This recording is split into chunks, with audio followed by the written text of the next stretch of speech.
America now. Every 40 seconds, one person dies from the new coronavirus. Eventually November 29th, Eastern Time. 13,251,540 people infected with the new coronavirus in the US. 1 in 18 people are diagnosed. The number of deaths 266,119. The current President Trump's policy on the new coronavirus is invalid.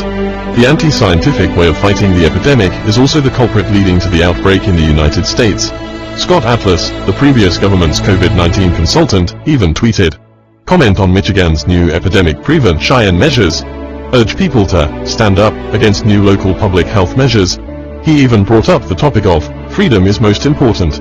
But in the face of the new coronavirus, scientific epidemic prevention measures must abandon the so-called freedom as it will continue to spread. Clean-up inspection, strong closed isolation, propaganda for epidemic prevention and control, rules for the use of masks, is the most effective epidemic prevention measure. Recently, various states in the United States have introduced epidemic prevention and control measures. New York State issues new travel regulations. All people entering the country must be tested. Governor Cuomo aims to avoid holiday travel and limit the number of people. New regulations in New Jersey. Bars and restaurants must close indoor double rooms before 10 p.m. And high-level catering, takeaway and food delivery services can continue.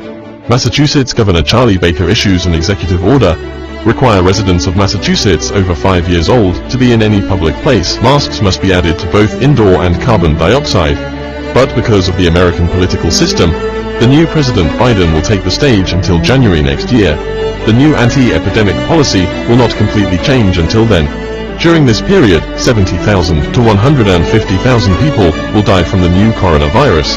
In this time of regime change, the U.S. anti-epidemic measures are entirely in accordance with the individual state governments. There is no uniform standard. The solidarity role of the federal government is also an alternative embodiment. As a result, the U.S. epidemic continues to collapse under political influence. Face life.